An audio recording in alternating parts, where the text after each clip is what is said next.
Akola 24 news, एक कदम भ्रष्टाचार के खिलाफ।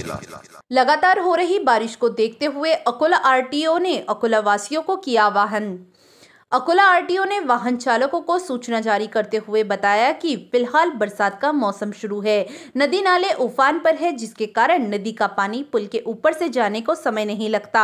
इस दौरान अपनी वाहन पुल पर ना डालें। वाहन के इंजन में नीचे से पानी घुसता है, जिसके कारण वाहन बंद पड़ जाती है, जिस कारण पानी की रफ्तार से डूबते हुए वाहन से जानहानि का नुकसान हो सकता है। इसी को देखते हुए अकोला आरटीओ ने सभी वाहन चालक मालक 2 पहिया 4 पहिया वाहनों को सतर्क रहने का आवाहन किया। अकोला 24 न्यूज के लिए इरशाद अहमद की रिपोर्ट। नमस्कार, मी दिव्येश उबाळे, सहाय्यक मोटर वाहन निरीक्षक। सध्या पावसाळा सुरू आहे, तरी आपण गाडी पुलावरून नेताना काय काळजी घेतली पाहिजे ते आज आपण बघूया। आपण जेव्हा गाडी पुलावरून नेतो आणि जेव्हा पाणी पातळी वाढलेली असते तेव्हा पाणी पुलावरून जात असतं आणि जेव्हा आपल्याला पुलाचे कठडे दिसत नसतात तेव्हा त्या पुलाची विड्थ जी आहे पुलाची ते कळून येत नाही। विड्थ जे आपण रुंदी म्हणतो ते कळून येत नाही आणि किती खोलवर पाणी आहे त्या पुलावरून जात आहे ते आपल्याला कळून येत नाही।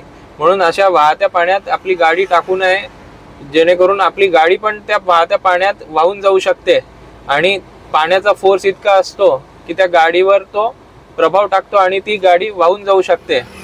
परत आपल्याला त्याच्या पाण्याच्या खोलीचा अंदाज नसतो, किती डेप्थ आहे पाणी त्याचा अंदाज नसतो आणि आपण जेव्हा गाडी टाकतो पाण्यातून तेव्हा आपल्या गाडीच्या समोर बोनेटच्या खाली एअर इनटेक सिस्टीम असते।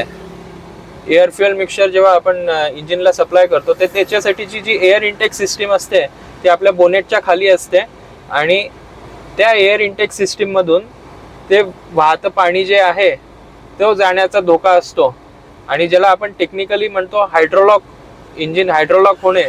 तर त्या परिस्थितीत आपली गाडी बंद पडू शकते। एकदा आपली गाडी बंद पडली तर ती त्या पाण्याच्या फोर्समुळे वाहून जाण्याचा पण धोका असतो। म्हणून पुलावरून गाडी टाकताना पावसाळ्यात आपण या गोष्टी लक्षात घेतल्या पाहिजे। धन्यवाद।